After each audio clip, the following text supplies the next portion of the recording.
Good morning sa inyo lahat dyan mga kababayan, mga kaidol. Dito na tayo sa Kabantian area sa ating project ngayon.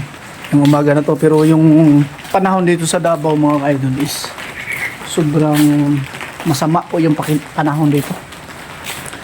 Kita walang malapit na po mag alas 8, pero yung kanina maulan kaninang umaga hanggang ngayon hindi pa humupa. No, hindi kami makakabit dito ng bubong kasi basang-basa po yung yung bubong. Pati sa pagdikit namin dyan sa rugby, hindi yan lumikit pagbasa yung mga parlena natin. So pahintuin po yung ulan bago natin maikabit. So maghanap muna kami ngayon ng pwede namin gawin dito yung mga trabaho, no? So yun lang, mag-intro muna tayo para at least makapag-umpisa tayo. Good morning po pala sa lahat ng ating mga viewers, no, sa lahat pa ng sumusuporta sa ating munting channel sa Bitoy Linux Vlog. Good morning sa inyong lahat at ingat po kayo palagi.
tayo mga ka-idol sa ating ganap ngayong araw, dabatas oh.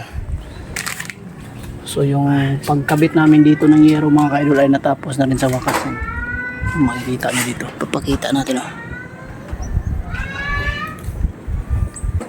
So ayan po yung latest update. At dito sa gilid, ayan, pinutulan na namin para at 3 inches lang po tayo galing dito sa ano, galing dito sa pinaka purlins po. Bali 3 inches lang po yung nakalabas sa ating yung ating bubong. So ganyan, pakita natin dito sa taas mga ka-idol para at least magkak ng konting tips, konting idea. Ayan o. So napakatuwid na to.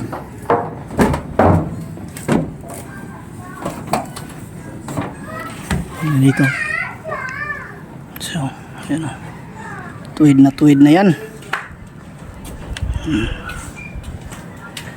So bukas ay kakabit na natin po yung alulod dito or gutter no. Dito po yung flashing sa gilid. Dito. So dito po yung ating hulog ng tubig papunta po dito. So dito po yung gutter at gawaan natin dyan kung saan natin itatapon yung tubig no. Lagyan natin ng PVC.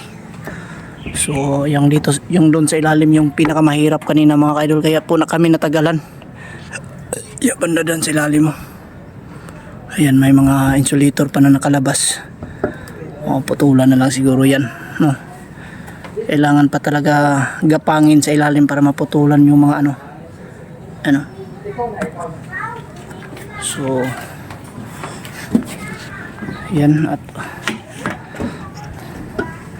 yung dito sa bandang harapan, yan, napakita natin.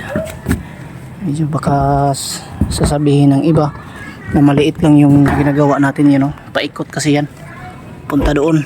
Ayan. At dito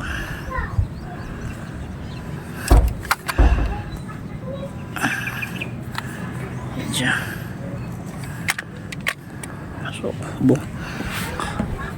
yung dito sa harap, so dugtong yung ginagawa natin.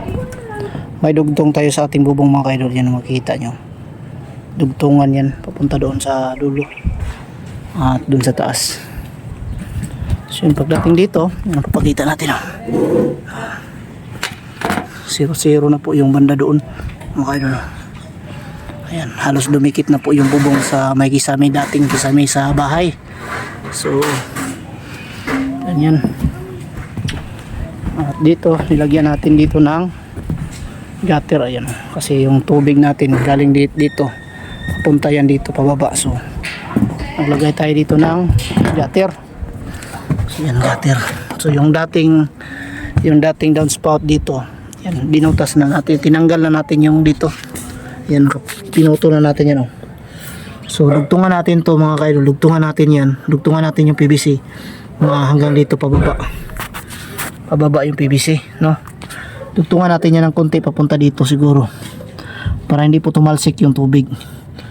At dito may butas na dito, lagyan namin ng butas. Bila yan, may butas na yan. So para walang makapasok dito na mga ahas or mga daga sa ilalim mga ka-idol. Yan ang papakita natin para walang makapasok dito, kasi lalagyan natin yung kisame dyan. May kisame dyan, yan sabay yan sa ilalim. So dito lalagyan natin ng dingding dito papunta dito sa ilalim, pinakailalim. So nakaskwala siya, galing siya doon sa pinakadulo, yung dulo ng ating gutter or alulod. Galing dyan may dingding tayo papunta dito sa kisame, you know, nakaganyan po siya So nakadingding yan dyan, may dingding tayo papunta dito. So papunta dito may dingding din dyan, dingdingan natin dyan, nakaganon siya nakasarado siya dito. Yan, galing dito sa gilid, nakasarado siya dyan para walang makapasok na daga o kung anumang mga insekto no, o anumang mga daga ba or ahas. Kadalasan kasi daga, lalo daga yung pumasok sa kisame. So balikan yan po yung diskarte natin para at least wala pong problema, no? So dito may kunting tip na ipapakita sa inyo, mga idol. Ito ay sagad na. So yung nangyari dito kasi, mga idol, yan, yung buong pligo nitong kulurop na ginagawa natin, pagdating dito kasi naputol siya dito. So ang mangyari, makapasok yung tubig dito, no? Makapasok yung tubig. So ang ginawa ko, nilagyan ko yan ng yupi dito. So may yupi siya, kung sakasakali may tubig, hindi siya dumaan dyan sa gilid sa wall, kasi may yupi siya dito. So ganyan po yung konting tips natin, mga idol. So ganyan, lagyan nyo ng yupian nyo dito, kasi kung matatabas yan dito, yan dito kasi yan natatabas namin kanina. So dito natatabas yan dito. So ang ginawa ko ay niyupi ko siya dito. Ito po yung yupi, yan o, yupi yan. So sa ilalim hindi na yan, tingnan nyo sa ilalim, hindi na yan maka sa gilid ng wall, mga idol. Yung big ay hindi na po pumasok doon sa gilid ng wall, no? So ganyan po yung tips natin para at least maiwasan natin po yung mga tulo sa ating mga bubong o sa ating mga walling, no? So sana po ay nakapagbigay tayo ng konting tips or idea sa ating mga mahal na viewers na patuloy pa rin na sumusuporta sa ating ginagawa dito. So sa ilalim naglinis na rin kami. Linisan natin sa ilalim, naglinis kami kanina. Sa ipapakita natin dito yung ganap dito sa baba. Ito na po yung galalim, yung makikita nyo.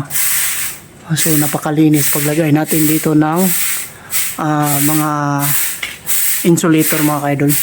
Dikit na dikit po siya kasi nilalagyan natin yan ng rugby, no? Rugby po yung gamit natin, pati tie wire mayroon yan. So ganun po,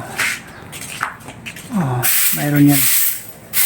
So ang layo pala ng tie wire na nilalagay natin is yan, 25 cm ba, 25 cm po yung layo po niya, yung distance na nangyayari dyan, mga idol. At ang dito, ito na po yung alulo dito nilalagay. So dito na yan, ang drop ng tubig pupunta na yan dito. Yan dito. Pinutol ko yan nung sa dating tapos dito na siya sabay. So ganun po yung kunting tips natin, mga idol. Dito bago kami umuwi, pinalinis ko sa ating kasama dito para at least man lang hindi tayo pwedeng umuwi na hindi maging malinis po yung area. So ganun tayo magtrabaho. At ito nagawa kami kanina ng kaming scaffold or patungan dito sa pagkakabit namin ng kisame, kasi may kisame pa to dito. So magagamit namin tong scaffold na nilagay namin para siguro dito sa pagkabit rin namin ng gutter, ng mga kaidol. Yan. Yan po dito. So bali po yung natira dyan is 3 inches pa rin yan, galing sa bubong. 3 inches po yung lapad nyo. So 3 inches pa rin yan, galing sa parlins papunta sa bubong ang putol.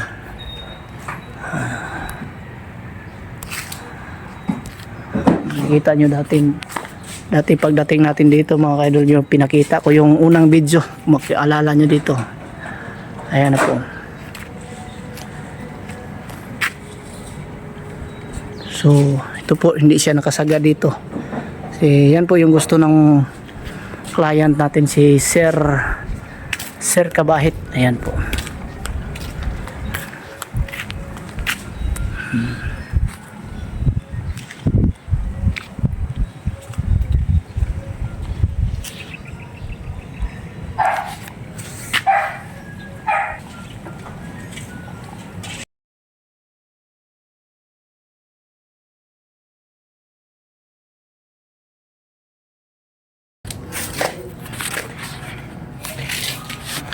Kape muna tayo ngayon mga kaidol muwi.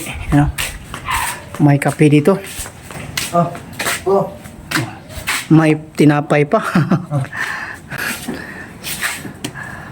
So yan.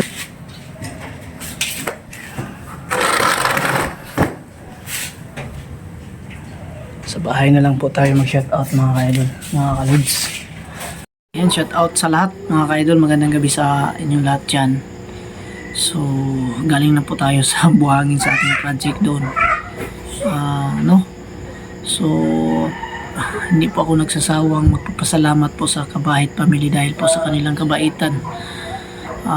Yun nga, kaninang umaga kasi maulan po na araw kanina po.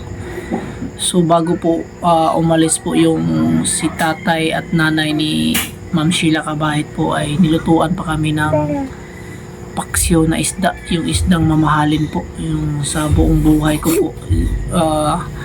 Parang ngayon kanina pa lang ako nakakain ng klaseng isda. Napakasarap po na pagkaluto po ng mami ni Sheila Kabahit. Thank you so much ate at kay sir. Thank you so much po sa inyong kabaitan.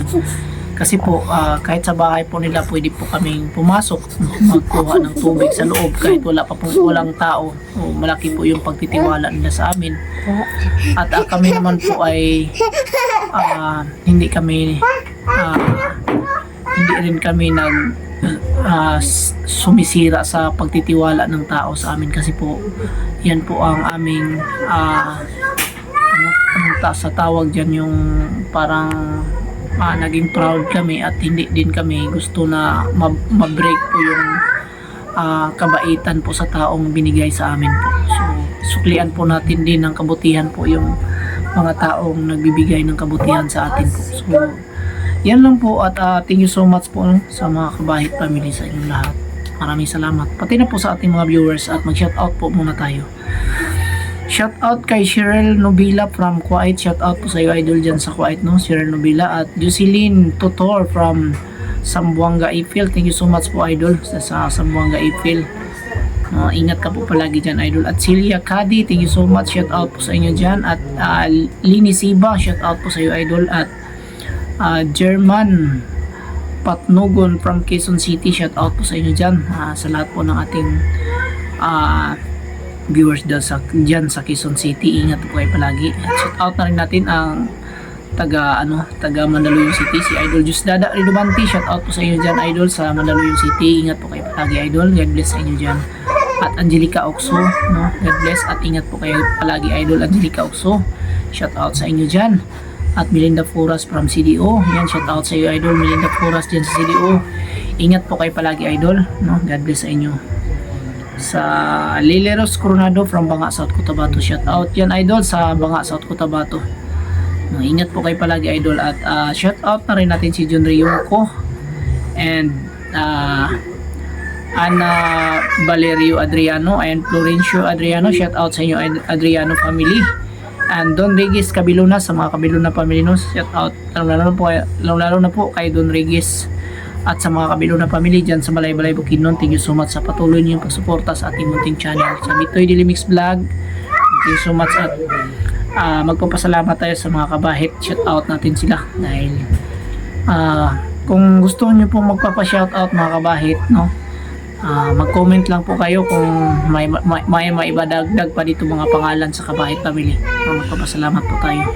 Ayan, shout out kay Sheila Kabahit, Edita Kabahit, and Emily Kabahit, Chris Kabahit III, and si Chris Kabahit the first. Yan po siguro yung tatay ni Ma'am Sheila Kabahit. Shout out sa iyo sir at kay ma'am, kay ate. Thank you so much po. Shout out sa inyo lahat. At magpapasalamat din po tayo sa lahat ng namimigay ng mga pakulay sa ating mga viewers sa comment section or sa ating live. Namimigay po sila. Ito po sila, babasahin natin lahat, no? Pasalamat po tayo. Thank you so much kay Jose Ribas, no? Shout out sa iyo idol.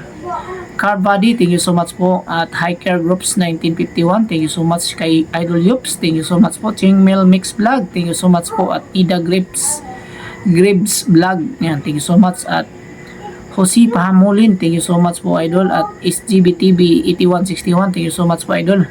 Martina Jonry Vlog, thank you so much po idol. At Rina Bonilla, thank you so much. Imelda Gomez, thank you so much po. And Romeo Arsino, ayan, thank you so much. Inda Imski Vlog, thank you so much. Irene Gilman, ayan, thank you so much idol. And shout out sa inyo dyan. Marisa Gutostos, thank you so much po. And Jocelyn Gali, Bernie It's Germany, ayan, thank you so much po. And Silk Rose, thank you so much. And Owas Lob, ayan, thank you. Solidad Alcantara, ayan. At Bing Victor, It's Playing Panda, thank you so much po sa inyo idol. And It's Playing Panda, Fia Vlog, ayan, thank you so much. And Flora Navens, Natalie Johnson, thank you so much po idol sa inyong kabaitan at pamimigay ng pakulay, no? At Lolo Binit, yan, thank you so much. Marlon De Leon, yan, thank you so much idol. At Marietta Nuto Vlog, yan, thank you so much. At Merly Arandia, thank you so much po idol. At Busy Mid Busy Kitchen, yan, thank you so much. And ingat po kayo dyan sa HK, no? At ay kay Idol Freezy Bintula, thank you so much po idol sa iyong pagbibigay ng pag-share ng bisig, no, sa ating comment section o sa ating live. Yan, sa lahat po ng mamigay, thank you so much sa inyo lahat. At sa lahat po ng mga silent viewers natin dyan, thank you so much sa inyo lahat. Kahit hindi po kayo nag-comment sa ating mga video, ay nanonood pa rin kayo at nagsuporta.